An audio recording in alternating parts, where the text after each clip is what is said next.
Heavenly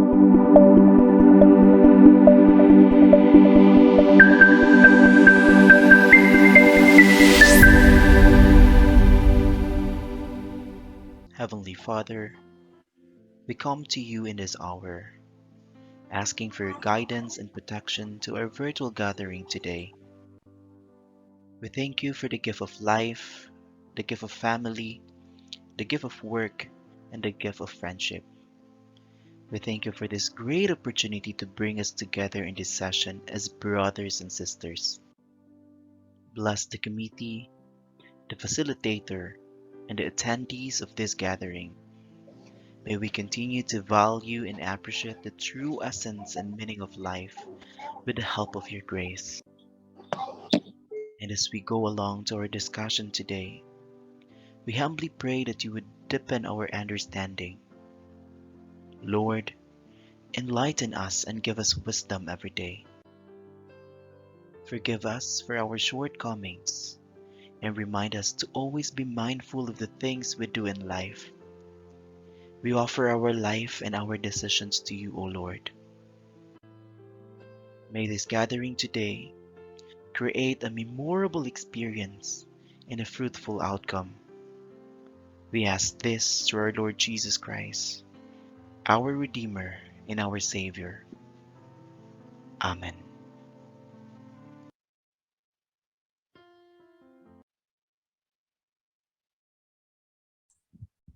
Hello, everyone, and good afternoon. This is your weekly commentator, your facilitator for the afternoon, Mr. Jonathan Marte.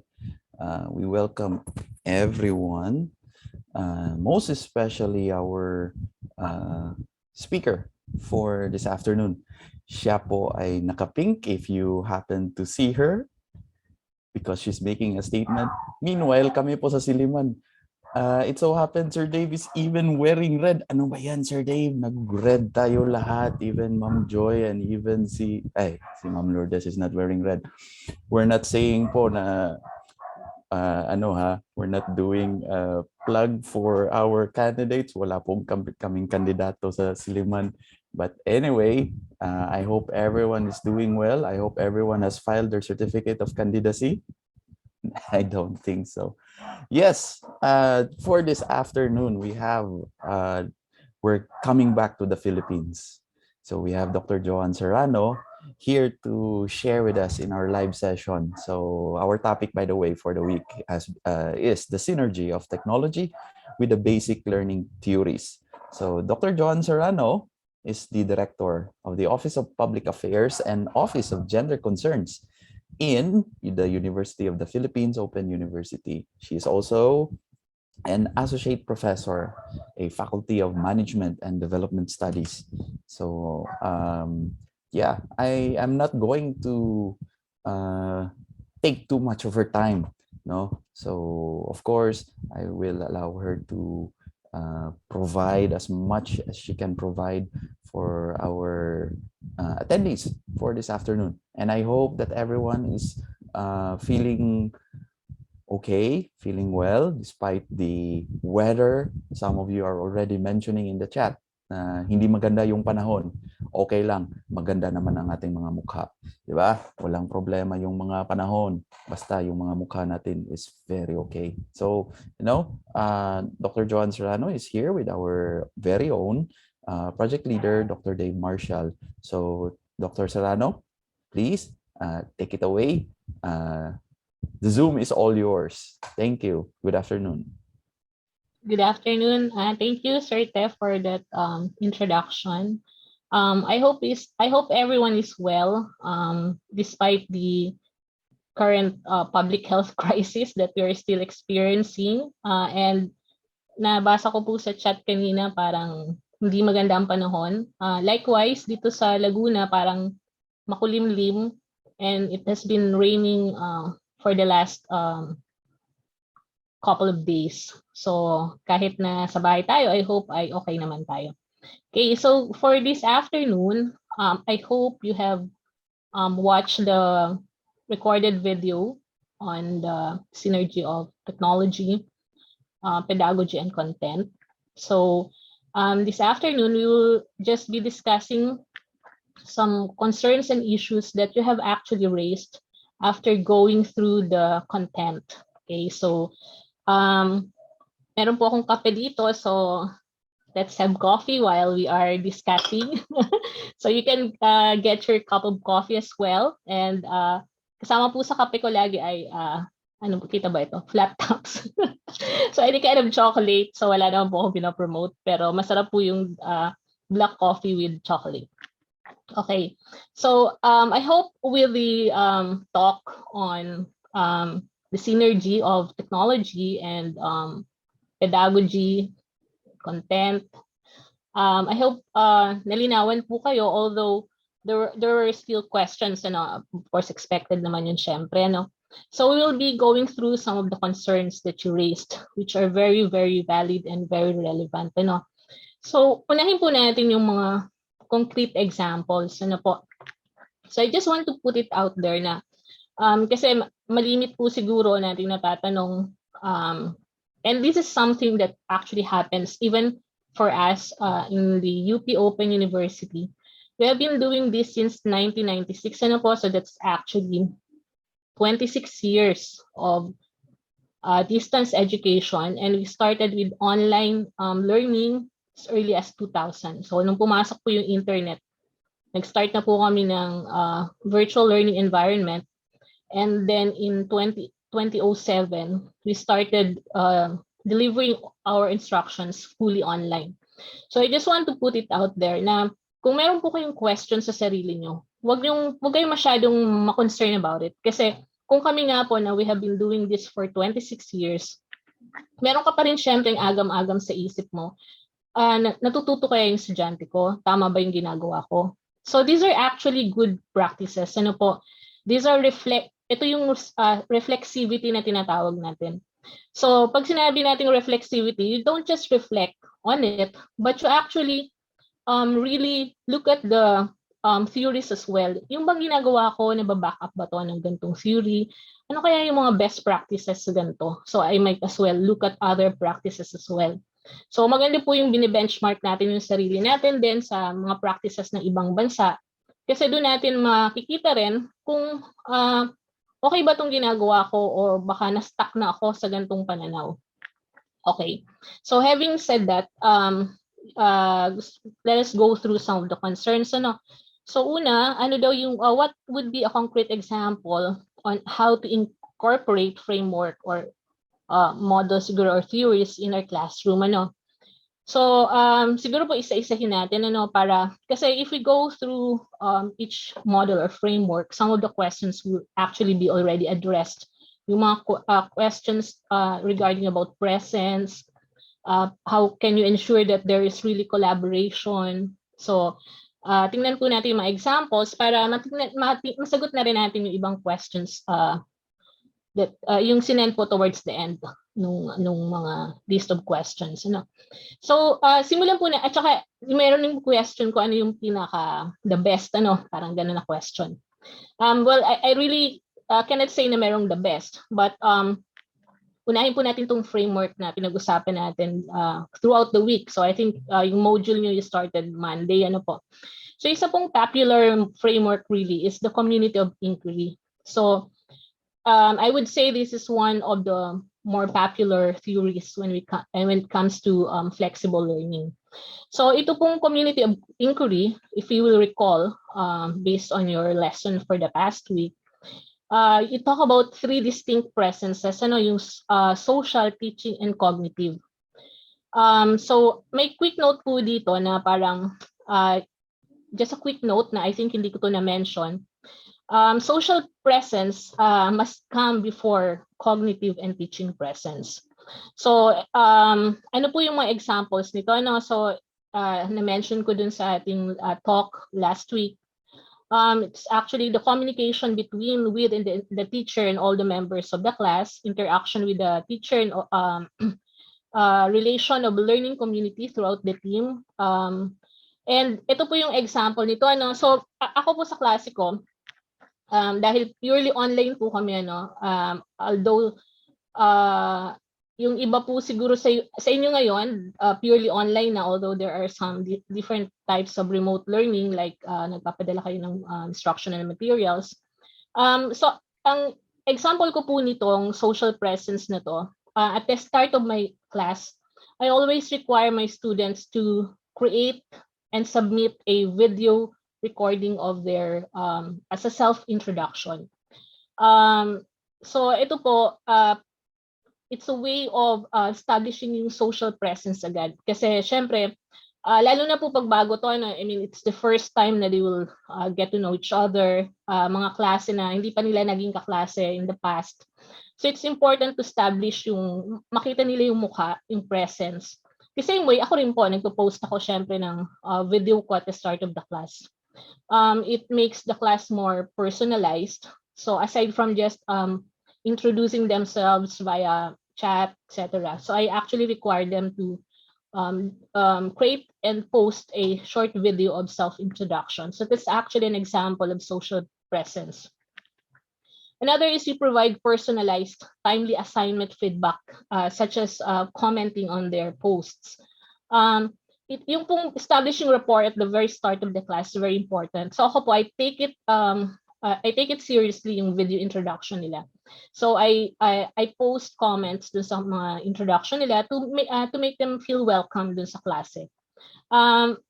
So lalo na po kami sa OU, we have students enrolled different parts of the world din, sa merong mga estudyante from Northern America, Europe, China, Middle East.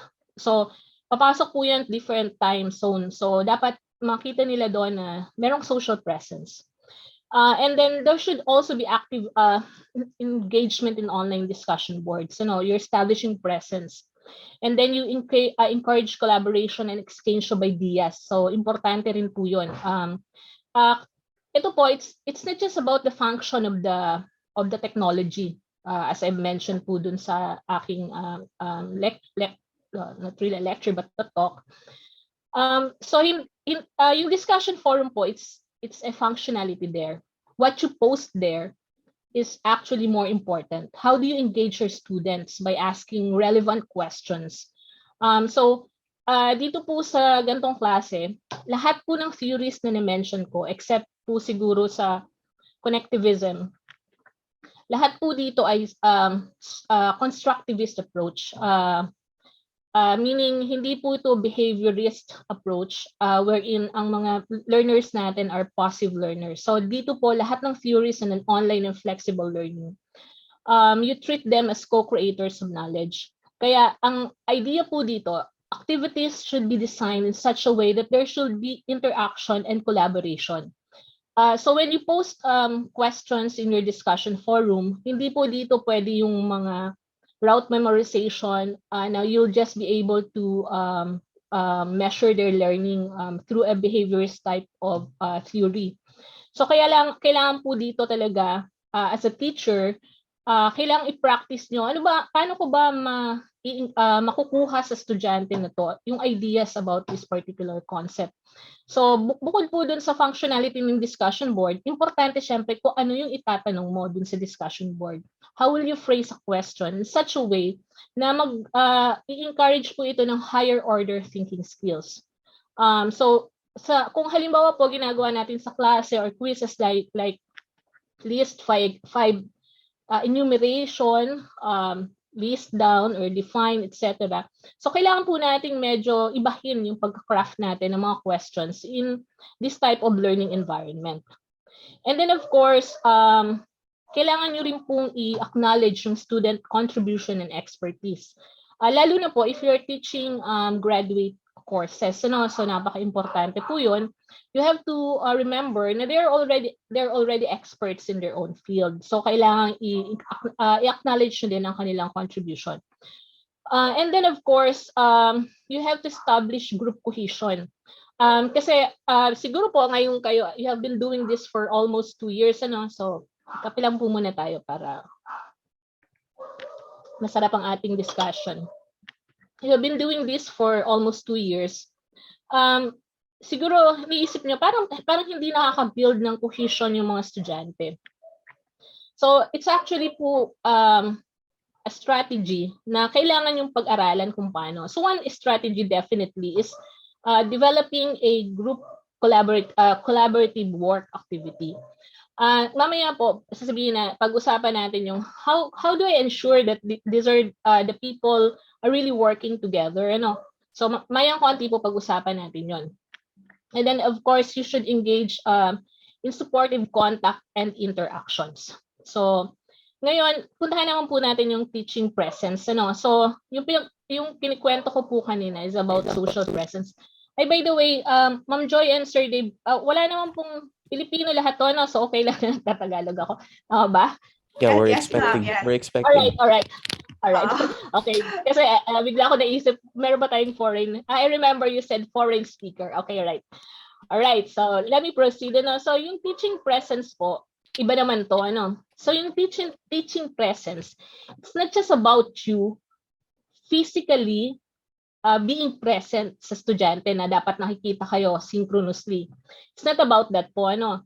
When we talk of teaching presence in an online or a flexible learning, kasi eventually po when you go back to the new normal, hindi naman po talaga ina-expect na you will be delivering all your instructions online. Otherwise, magpapalit na po kayo, magiging open university na kayo or an online university. So eventually, what you will be really doing is doing a blended type of learning. Ibig sabihin, meron kayong face-to-face at may component kayo na online. So sa teaching presence po sa flexible learning, hindi po ito about the teacher physically present during a synchronous type of lecture like this. It's more than that. Ang mediated communication po talaga, it's not something that you do synchronously all the time. Kasi ang isang oras po ng synchronous mediated is different sa isang oras ng face-to-face. Yung mga estudyante po natin, ang dami na po niyang cognitive overload at saka ang dami pong pwedeng mag-attract sa kanilang attention habang nagle-lecture ang isang tao online. Which is why the question is, how do we establish teaching presence in an online or flexible learning? So ito po makikita natin by designing our instruction in such a way na yung presence ng teacher can be found in the content as well. So hindi ko po alam kung meron na kayong talk na napag-attendan, pero kami po as a practice, let me just share. Sa UPOU po, we do a resource-based course package approach. So dinidevelop po namin yung course pack way before semester starts. So yung course pack po na yun, dinidesign siya in such a way na yung teacher can be felt, the teacher's presence can be felt by the student. So, nandun po siya the way you organize the course, the way you analyze your students, the way you curate the learning resources. Lahat po ng yun ay maglaramdaman dapat ng estudyante na carefully crafted yung yung course pack na yun. Na hindi lang po siya list of learning resources. Kalimitan po ang nakikita kong isang medyo hindi masyadong magandang practice. Ang ginagawa ng teacher, parang katulad ng ginagawa niya sa brick and mortar or campus-based learning, binibigyan niya ng list of readings ang isang bata. Kailangan po nating isipin, yung list of readings na yon, anong gagawin niya doon? Anong magiging interaction niya doon? Anong klaseng activity ba ang dapat niyang gawin? Ano bang mga reflection questions? Anong mga scaffolding ang gagawin niya? So, yun po yung importante doon sa teaching presence na yon. Kailangan pong naka-carefully plan out po yun. And you can do this by really planning out your content. So, dapat po yung learning outcomes really ay match and align with the topics, subtopics, with the learning resources, activities up to the assessment. So, meron ka pong constant reflection kung tama po ba at talagang naka-align yung lahat na yon. So, hindi mo naman po ito gagawin every semester. Usually, ginagawa mo to at the start. But then every semester, you review. Ito bang paggamit ko sa technology na to ay align dito sa learning outcomes ko na to? After watching a particular video, what kind of activity should the student do with that content? So after niyang mapanood or mabasa isang resource, ano ang kanyang dapat gawin? So You can do that by posting scaffoldings. Ano yung mga scaffoldings nito? This can be in a form of reflection questions, comprehension questions, in a form of diagrams. So, turuan mo sila paano mag-map ng mga concepts, etc. So, yun po yung way of having your presence felt. Yun po yung teaching presence na sinasabi natin. So, I just want to highlight this, that the teaching presence is more than you being physically present, but you as a teacher designing in your instruction in such a way that the learning outcomes up to the assessment, up to the use of technology are really aligned. So, yun po yung teaching presence doon. So kasama na rin po dito yung facilitation ng discussion. So maraming questions, maraming posts, blah, blah, blah, blah, blah. So after ng mga discussions na yun, meron kang synthesis na gagawin. You don't really need to answer each question on the discussion forum. At lalo na kung meron ka pong 200 students, imagine if you will answer each question, baka wala ka na pong time maligo.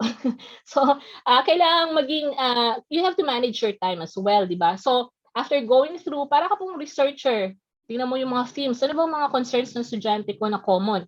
And then you create a synthesis of the discussion, and then yun po, pwede ka na mag-post ng synthesis mo na yun. So that's one way of making your presence as a teacher felt. So yun po yung teaching presence. Pero let me just make a quick note na syempre pag sinabi ko pong ganon, hindi ibig sabihin na may question siyang very critical, hindi mo nasasagutin. So dapat pong sagutin yun.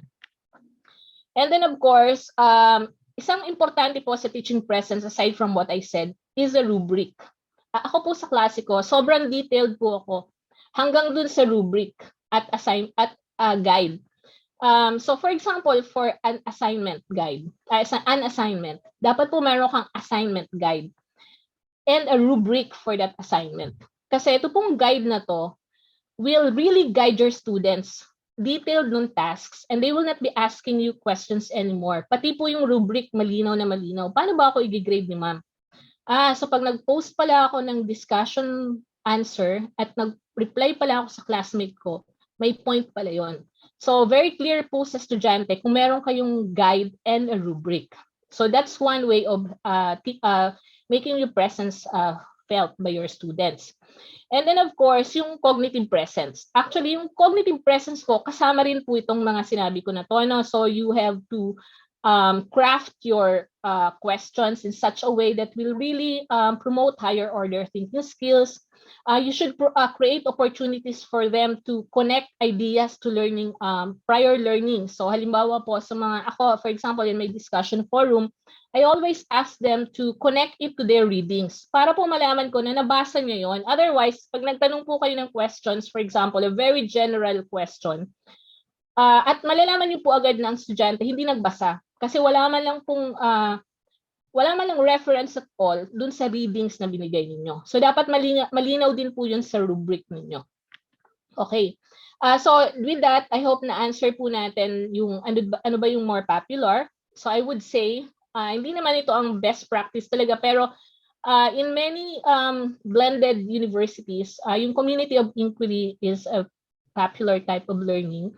At yung pong yung teaching presence na sinabi ko kanina comes in many forms. So hindi lang po yung physically, you as a teacher being there, lecturing. Kailangan po siyang makita dun sa pag-design mo ng instruction, pagbigay ng guide na detailed, as well as in your rubric na binibigay niyo po sa mga estudyante niyo. So, yung connectivism naman po, i-relate ko po dun sa dulong question. Ano po? So, kung ideal daw po ba ito? Parang ideal lang ba to dahil sa scenario natin sa Pilipinas na kung saan really stable internet is just a dream. Parang ganun nga po nangyayari, no? Kasi ako, naka-fiber ako and I'm in Region 4A, di ba? Parang dapat dito sobrang bilis kasi nandito yung mga industries, etc. Naka-fiber ka na, no? Pero unfortunately, that is not true. Ano po? Pero syempre, we have, given this scenario, we have to recognize na meron naman pong mga nangyayaring magaganda in terms of connectivism. Ano? Ang connectivism po, actually, ito po ang framework na sinusunod ng mga massive open online courses. May nag-raise po ng hand. Hindi ko po, ano po ba yun? Should I ask na urgent po ba yun? Or maybe can just post question later? Ano po? So, yung connectivism po kasi is designed for a mass audience. Kasi ang idea po dito ay yung learning really, ang mga estudyante po are, they make choices about their learning. So, medyo ang kagandahan po, parang catalyst nitong ating crisis. Naging open po ang mga tao sa mga massive open online courses. Ang MOOC po is actually not new. So, as early as 2010, so that's like more than a decade ago, meron na pong MOOCs. And ang UPOU po, nag-start ng mga MOOCs nito in 2012. Pero hindi po siya nagiging masyadong popular kasi nga, ang problema natin dito is internet connection. But syempre, dito sa ating current scenario, na need na po ngayon ang massive training ng mga teachers. So naging open po ang mga institutions. And I've heard of some private institutions who have partnered with Coursera.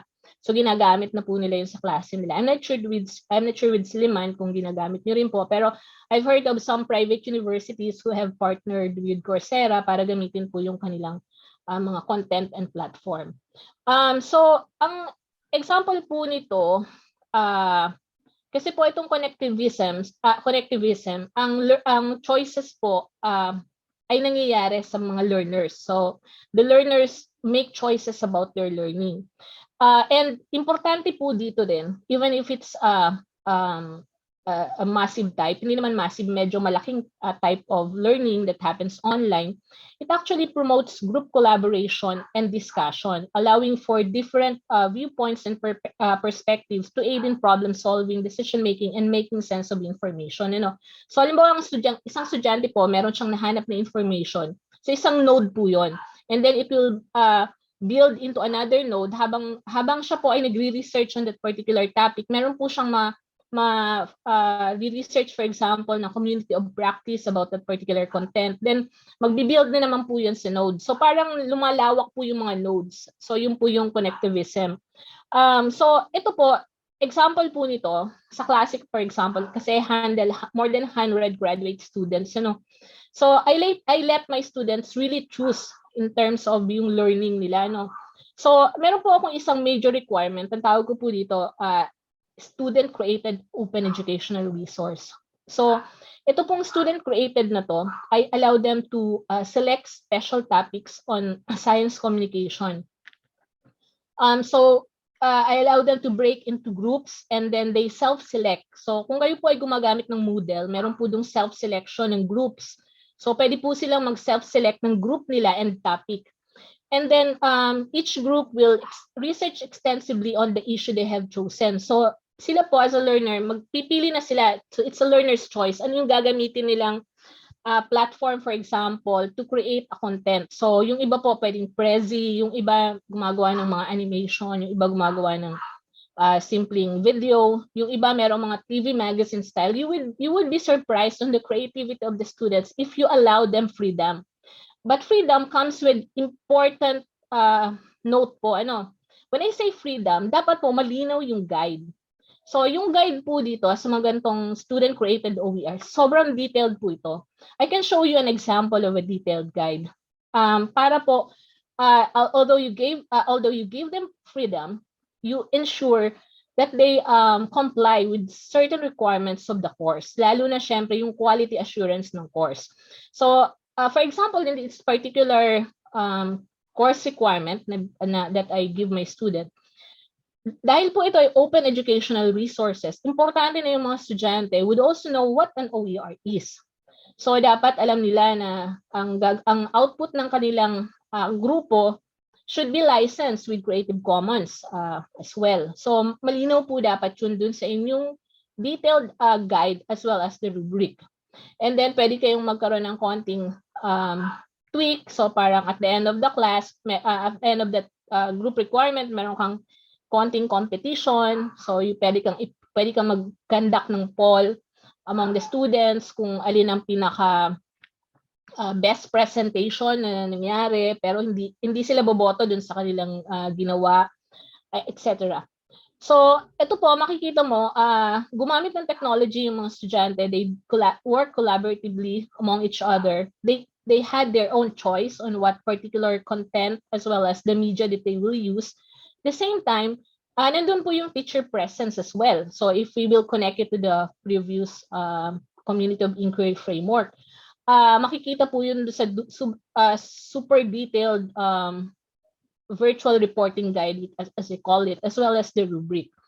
So, so that's an example po, no? So, although technology can be great learning tool, syempre, there is no substitute for the guidance and mentoring of the teacher, which is why kahit may freedom po sila, ako po as a teacher, pinaghihirapan ko pong sobra yung guide. I mean, it takes me more than a week minsan before the semester starts. Ano, talaga pong lahat ng powers mo, ibubuhos mo po doon. Then you will ask questions, will this will this guide kaya, will this particular task kaya is this clear to them? Ano pa kaya ang mga need nila aside from the tasks that I've given them? What questions will they be asking? And then, ang ginagawa ko po din, I take note of questions kasi once I upload the guide, students will be asking questions kasi sobrang linaw na po ng guide, nakalagay na doon anong font, anong margin, up to the detailed po ng ng number of words. Pero may nalimutan pa pala ako. Students would ask, "Ma'am, should we include headings? Should we include page number?" So ino-note ko 'yon para sa sunod na semester, I will include that in the guide. So ganun po yung mga practices na pwede nating i-gawin. And then of course, we have the technological pedagogical content knowledge na framework na shinare ko po. So, ang importante po dito, dito sa TPCK na to, that you acknowledge that all of the three sets of knowledge yung diniscuss po natin doon, yung pedagogical content, technological content knowledge, ano pa ba yung sa pedagogical content knowledge, they're actually influencing each other. And in order for you to have an effective learning environment, you need to consider all three. So, meron pong mga experts na nagagamit nito. No? As I've said, ito pong TPAC or TPCK framework is not something new. In fact, this is an EdTech framework.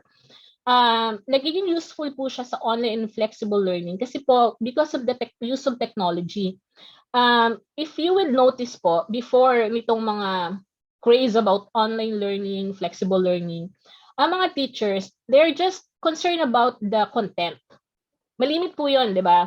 Yung mga graduate po ng eduk, syempre alam nila na kasama yung pedagogy. Pero bihirang-bihira po nating marinig na kasama yung technology. Kumbaga parang we just assume na, you use the OHP for that. Or you use the video, the TV for that. So we just assume na it comes naturally, di ba? Pero that's not the case po, no? Dapat po ito pinagpaplanuhan. Kasi, ano po ba ang the best way to teach math or a specific, not math, very general yung math. What is the best way to teach multiplication, for example, sa mga elementary, what is the best way to teach multiplication using a technology? So pinagpaplanuhan po 'yon. So my point is hindi enough that you know the content, that you know the pedagogy, but you should also know how to use technology given those pedagogical and content knowledge. So ito po yung usefulness nitong TPCK. So mayroon po mga grupo na nag-aaral nito at ang ginagamit po nilang framework is to design your instruction using activity types. So they describe this as a planning process kung saan po you choose first a learning outcome that you will be working on, and then yung learning outcome po na yun, they are the content. So kumbaga yun yung source ng content mo. And then yung second step mo po is you propose choosing an activity type.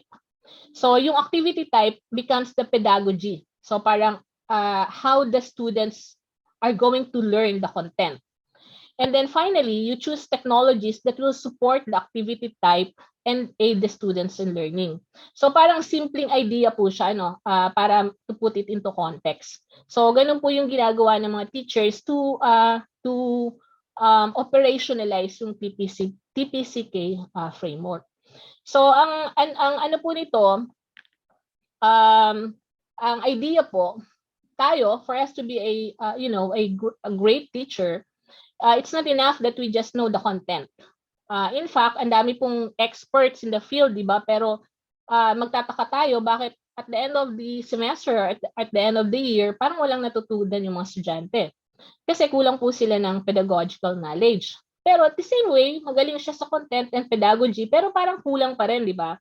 Kasi hindi niya naman alam kung paano gamitin properly yung technology. So ito po yung usefulness nitong TPCK framework or TPAC na tinatawag nila. And this is actually very relevant po kasi yung increase po ng technology nowadays. In fact, magugulat ka po, di ba? Yung apps ngayon, during the pandemic, parang ang daming apps. Parang ikaw na yung malilito, hindi mo na alam kung paano mo siya gagamitin, di ba? Like, for example, ako po kasi have been doing online learning, pero nagugulat ako dun sa presentation ng mga estudyante ko on how they collaborated with each other. Mga apps na hindi ko pa naririnig. So, like for example, syempre, tayo, hindi naman na tayo mga kabataan. So, medyo conservative tayo sa mga use of technology, di ba? So, sa Google, ang dami naman. So, like for example, I use Jamboard for showing them mga concept map, etc. and collaboration. And then yung estudyante kong isa, when they presented, meron silang ginamit na I forget the app, parang Finma ba yun? Kasi it was a nice app which showed how they collaborated, they brainstormed on a certain ideas using that particular app. I forgot to say, dun sa kwento ko kaninang student-created OER. I make sure that my students really collaborate with each other by asking them to document the entire process. And I ask them to create a wiki in Moodle para natatrack ko po yung mga mga collaboration nila. And then I ask them to take photos, take videos, and use apps on how they collaborate. And then they mark each other. Meron po silang peer marking. And very detailed po yun. Kung ano ang kinontribute ni particular student. For example, ito ang kanyang contribution. Ito ang contribution ni second student, third student. And then they rank each other, rate each other. So nakikita ko po yung mga how creative the students are. So magugulat po kayo if you make that as an activity. Na yung mga estudyante po pala ay talagang, lalo na po itong mga Gen Z natin, dahil ito po talaga digital natives, ang gagaling nila when they look for apps. And these apps are free actually. So nagko-collaborate sila using these apps. Parang a couple of students dun sa isang grupo na sa Europe, yung isa nasa China. So may mga limitations po yun kasi like for example in China, hindi nila pwedeng gumamit ng mga Google-based na technology. So they look for other technology. So ganun po, makikita mo, ma-appreciate mo po yung collaboration na ginagawa if you let them document the process. So ikaw as a teacher, kampante ka na, totoo palang nagtrabaho sila, hindi lang pala to haka-haka lang na nag-collaborative work sila. So that's one strategy po that you can use in your classroom. Okay. Ngayon po, let's talk about ano pa ba yung na-miss out ko?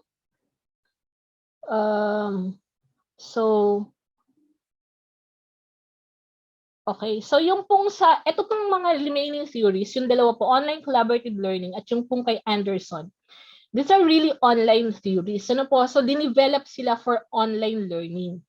But let me just highlight po dito, especially yung kay Anderson, na dinevelop niya po itong model na to show na meron pong interaction that happens online. Kasi isa po to, nakita kong common theme dun sa mga questions. Ano po yung about how do we ensure collaboration, how do we ensure na may nangyaring interaction. So, let me just highlight po yung tungkol dun sa interaction. So, tayo po as a teacher, we develop content. So, na-mention ko na po kanina yung pag-develop po ng course pack. So, yung course pack po na to becomes a content. Ang tawag po namin dito sa OU ay study guide. Yung pong para siyang module type na tinatawag ninyo. Pero dahil resource-based po ito, hindi po siya talaga sinusulat ko, for example, as a writer, na ang perspective ko is to put all the content there.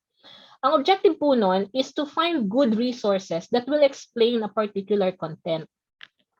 So yung pong content na yun, hindi lang po yung manggagaling sa akin. It can come from a fellow colleague, or it can come from an existing OER, wherein we have a repository, or it can come from a lecture by a foreign professor na nakita ko sa YouTube na maganda ang pag-explain.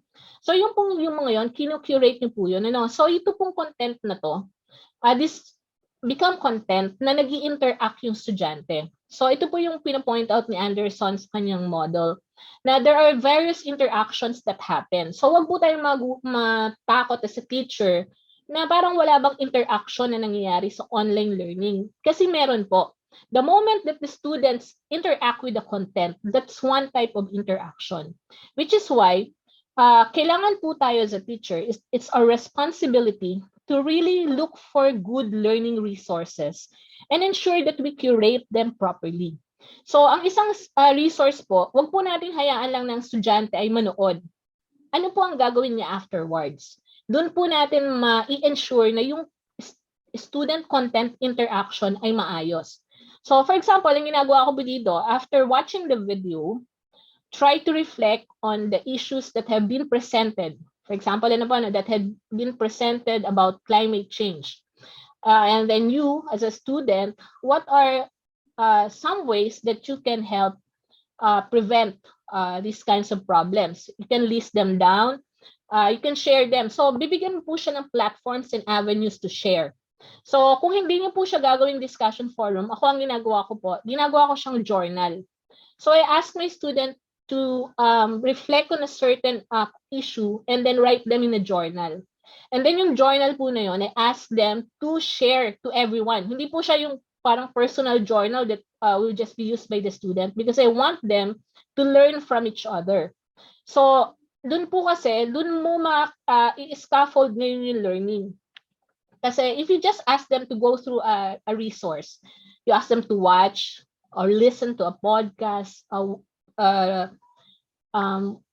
read a particular readings, etc.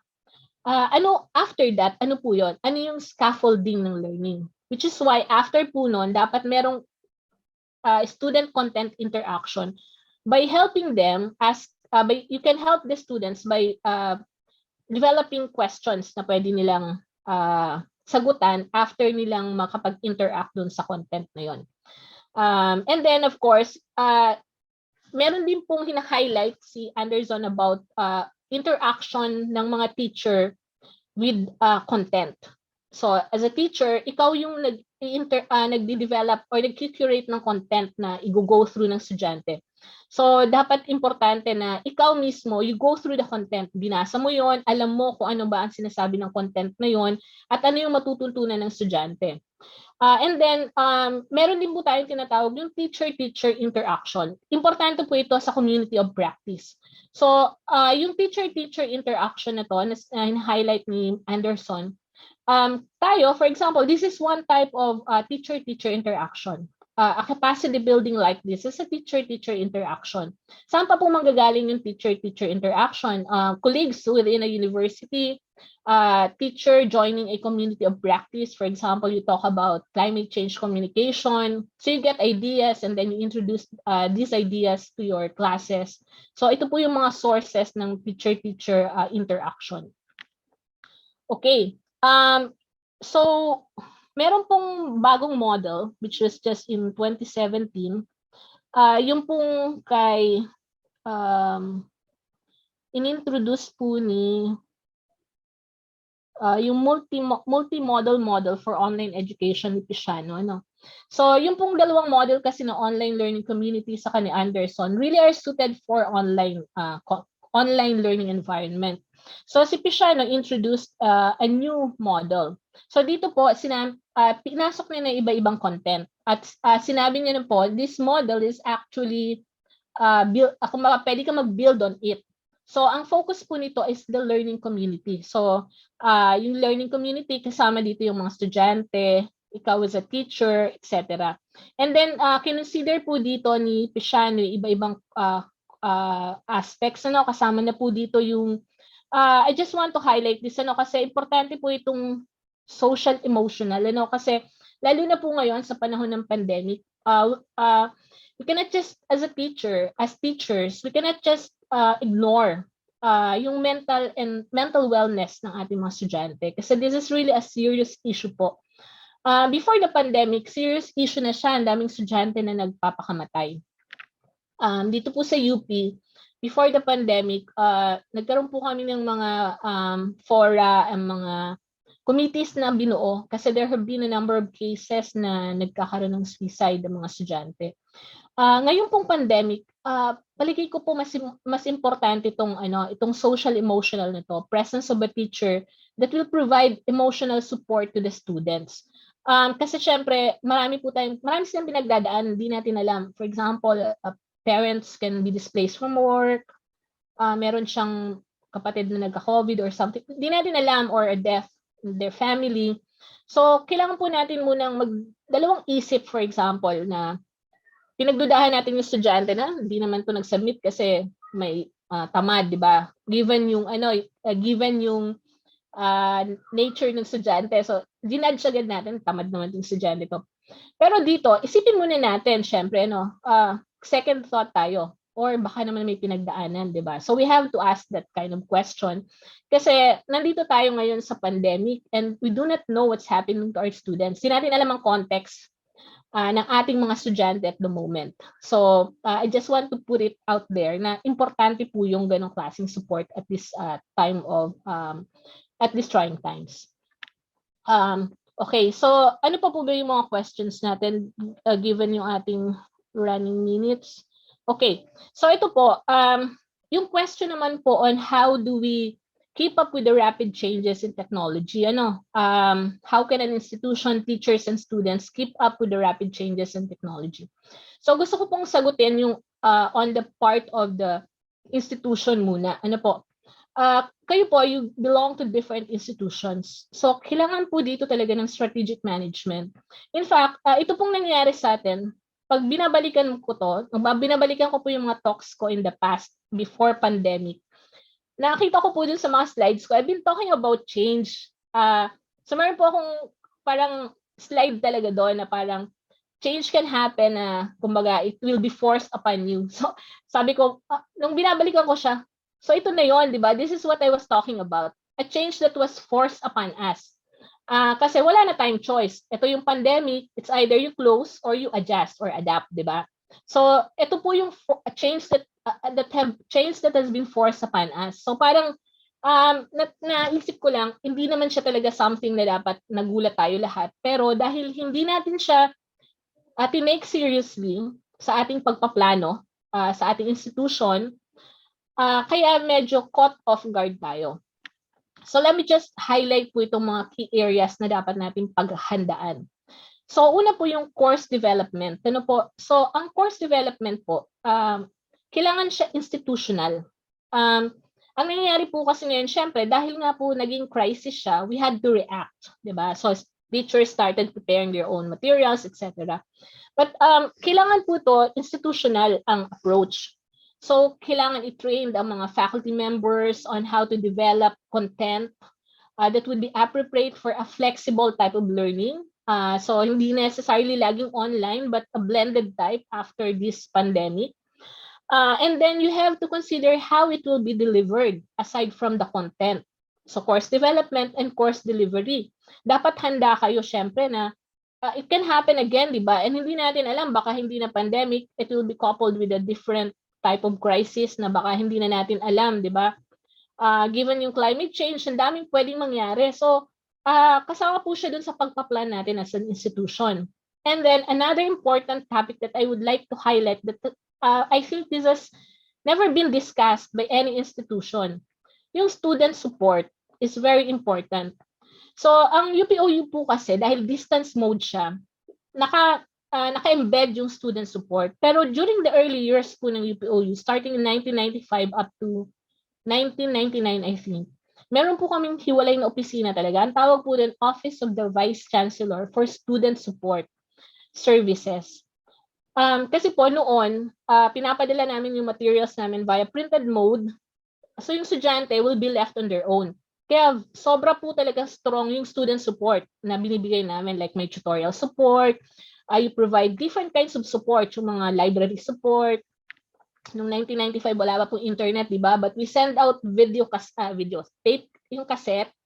Naka-record po ang mga lectures doon ng mga experts, mga videos, sinesend po yun sa mga estudyante. But through the years, nag-evolve po ito. So, in-embed po namin to sa different kinds of support services ng university. But I want to highlight na pag nag-plan po kayo as an institution, dahil po sa rapid changes ng technology na nangyayari, hindi lang po rapid changes in technology, but other changes that can happen. Kailangan po natin pagplanuhan yung student support. You have to plan how you will provide support to your students. Hindi po ito support na parang in silo, no? Naka-silo po. Meron na po kami support yan. Meron kaming Office of the Student Affairs, meron kaming Office of the Registrar, meron kaming library. Hindi po ganong klaseng support.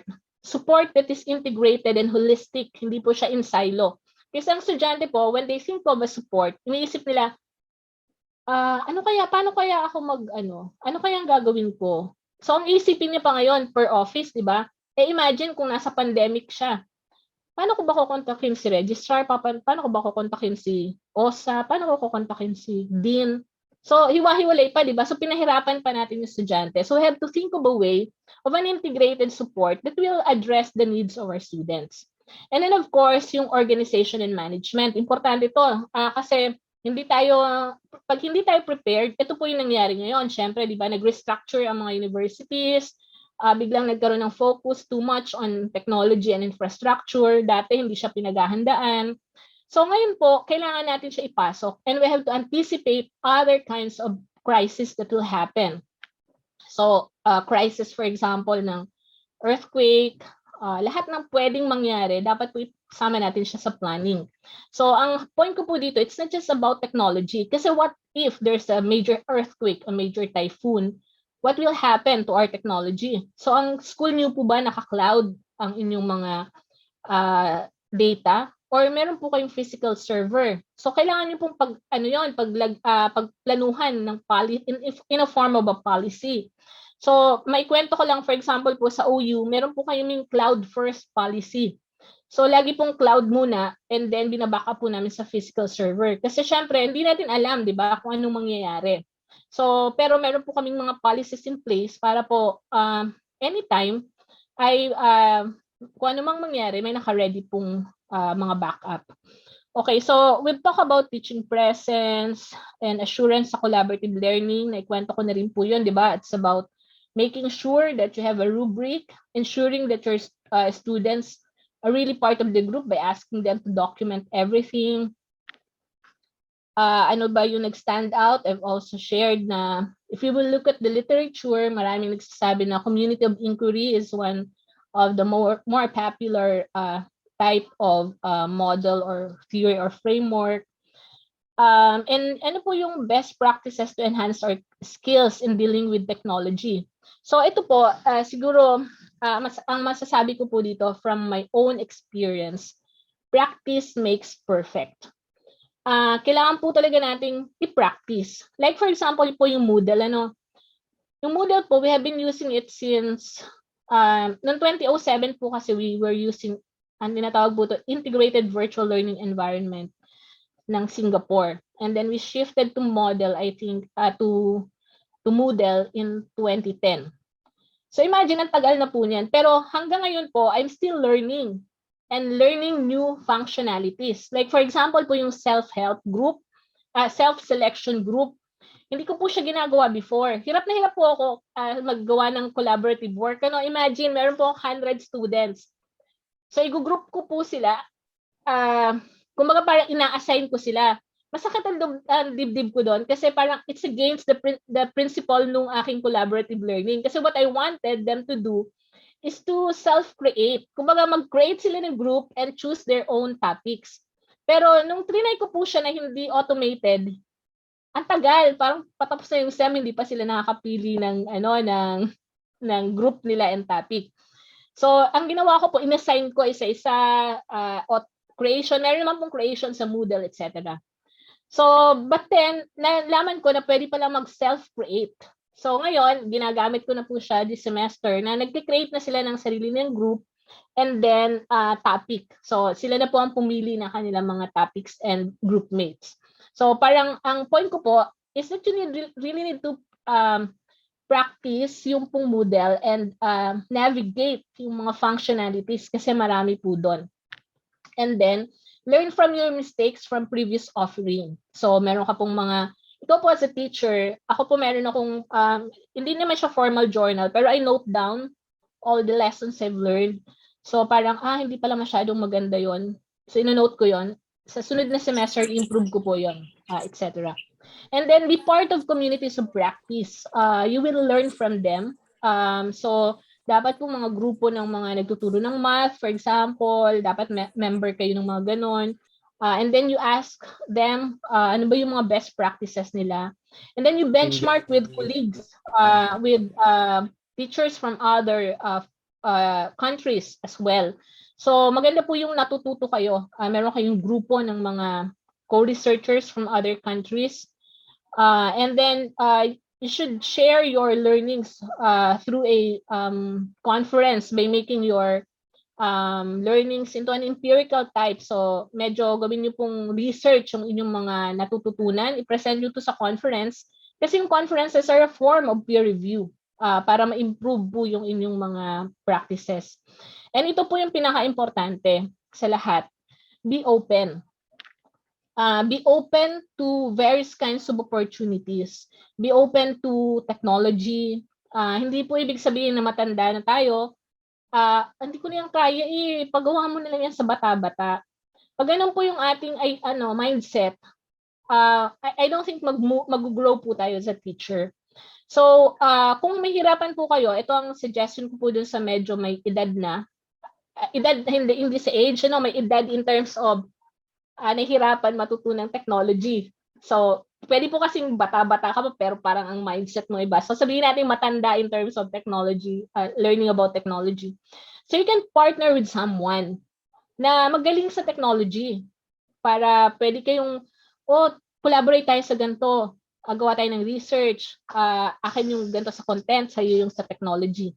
So, marami pong ways of collaboration. Hindi pwede po na hindi siya institutional, ibig sabihin hindi siya embedded sa structure, but kayo as a teacher, pwede kayo mag-collaborate. So pwede mo po itong gawin and then you can even come up with a research afterwards and then share it in a research conference, publish it in a journal, yung inyo pong mga learnings doon. So ang bottom line po doon, again, be open. How can someone conclude that a particular teacher has been an effective online teacher? So ito po, ang hirap po nito kung wala kayong evaluation tool.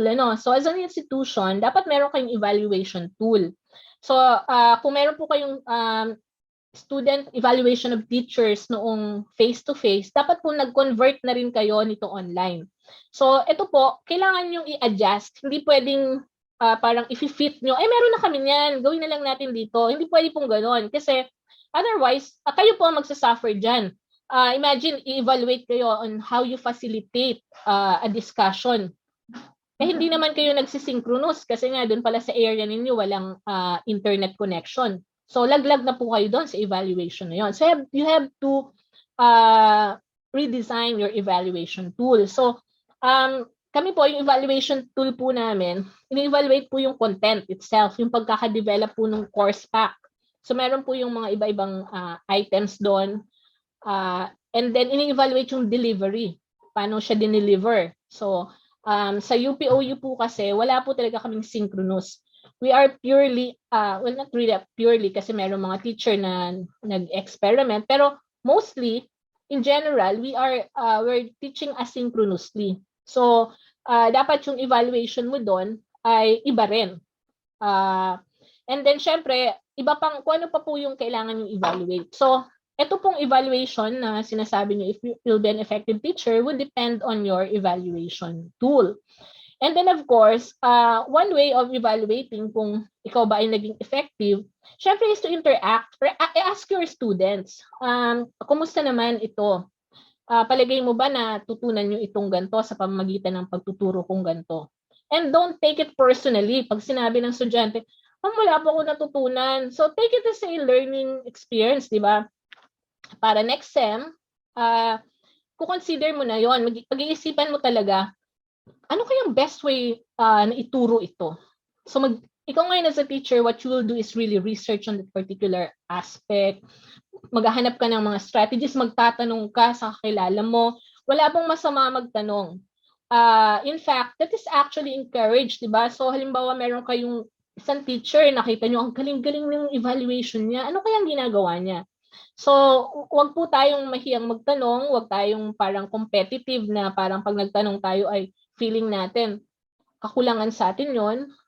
Hindi po dapat ganon kasi again, kung kami nga po nagtuturo na ng matagal for more than 2 decades, medyo nag-self-reflect pa rin lagi. Lalo na po syempre yung in a matter of 2 years, you were forced to do this kind of teaching and learning na wala kayong proper preparation, di ba? So, kailangan po matuto tayo syempre. And then of course,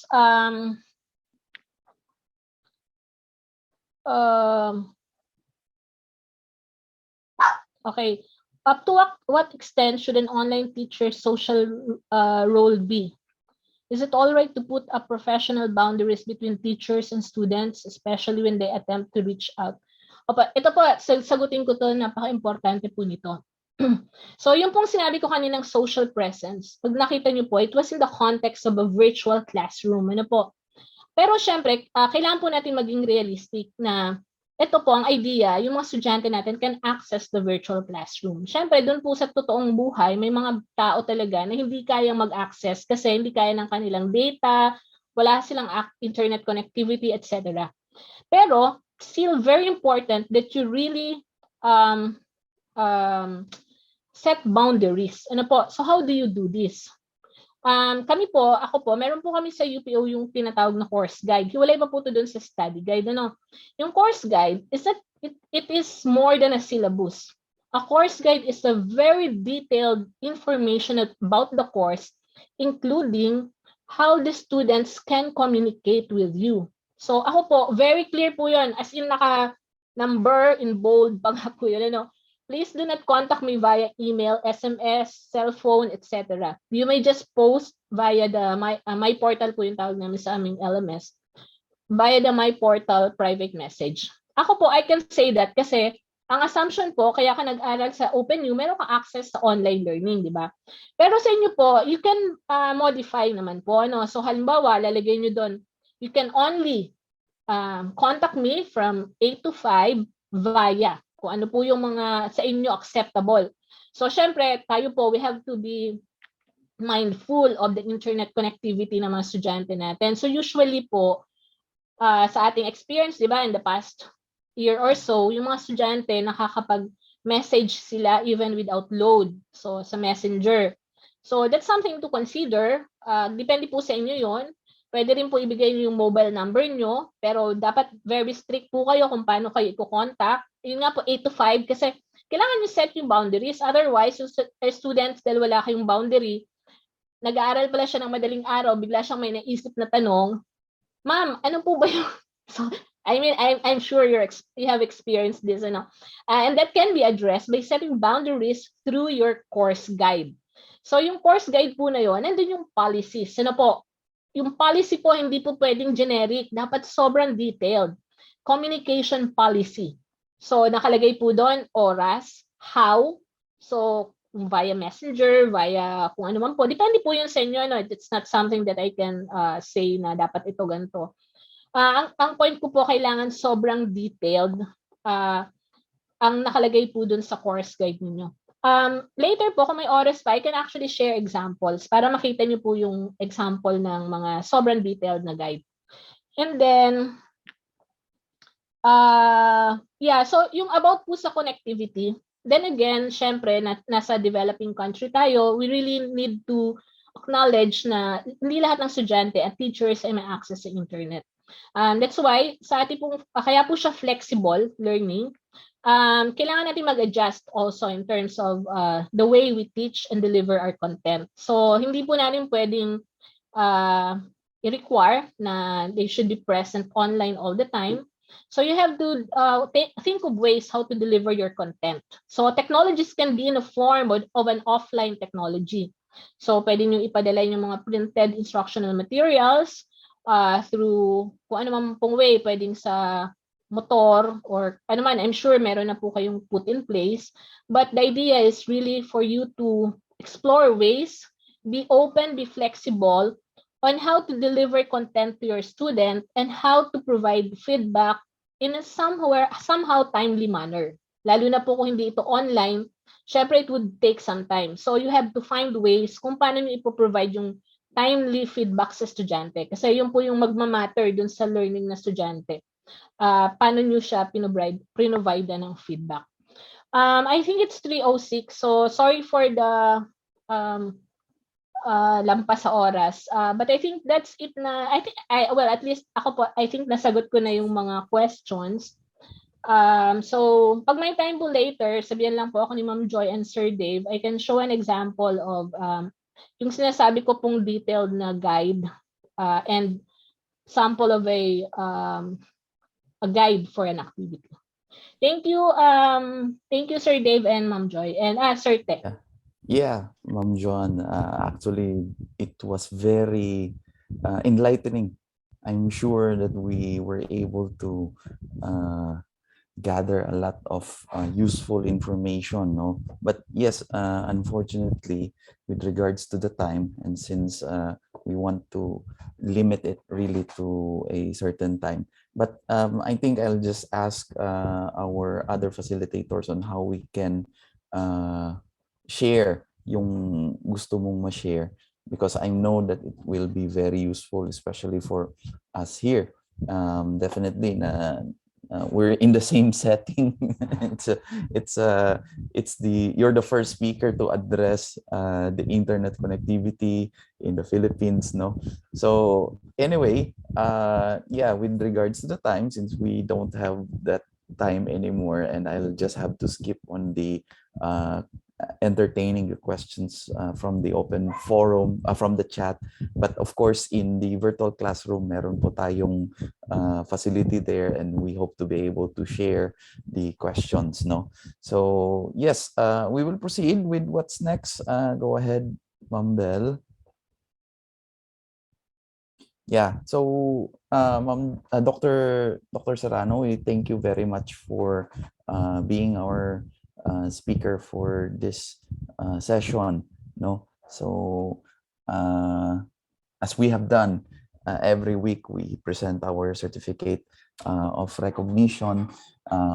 This is our certificate for your sharing to us your experiences in this particular massive open online course.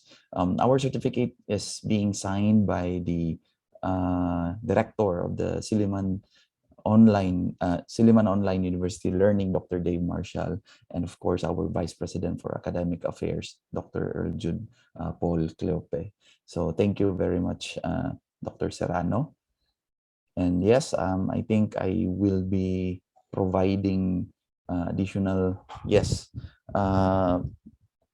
this is for the attendance, everyone. So please, I'll be sharing the link, and make sure that you would be able to answer this, and I'll be doing it through the chat now. So there's already a flood of messages, so I hope that you would be able to click on that particular link. Please don't worry on the however the question is, but we do hope that this would be the actual question that you will be getting. And next slide, please, Ma'am Lobel. Okay, so I hope that you were able to click on the link that we just gave, and please be reminded on the forum Because it's part of your requirement on for the week. Okay, and the knowledge check also. Okay, allow me to share also the link for the evaluation survey. So a moment, and again, I hope that you would be able to click this among the flood of messages. And there you go. And let me do that again. It seems to, yeah, it's lacking something. Let me do that again. Sorry. Kulang ng letter H. Yes, there you go po. And you should be able to see that. Okay. And then we do have an activity that we placed on week 3. And for next week, we have Assistant Professor Ana Cheryl M. Ramos for our speaker. Okay. So yeah, for those who are able to turn on their cameras, we would like to invite you to turn on your cameras, and I am going to turn it over to Ma'am Lobel to address and to inform our everyone on the photo opportunity. So yeah, and while yeah, go ahead, Ma'am Lobel. Good afternoon, everyone. Kindly share your pretty smiles for about 20 seconds. I have 7 pages for the gallery. So I'll start counting now. 1, 2, 3. Smile.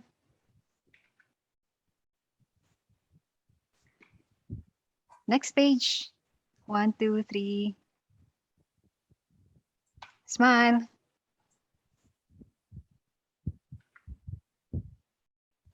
And I'll move to the next.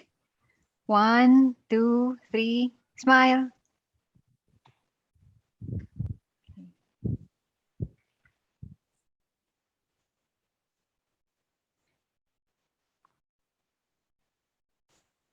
What page na, Ma'am Lobel? For a while. I'm now on the 4th. 1, 2, 3. Smile. Next. 5th. 1, 2, 3. Smile. Next. I'm now on the 6th. 1, 2, 3.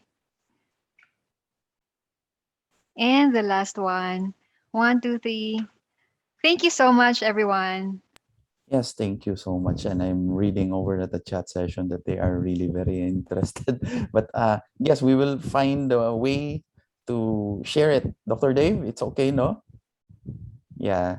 Okay. So we'll coordinate with Dr. Serrano to find a way that we would be able to share the model that she mentioned. No. Yes. Go ahead, Lobel.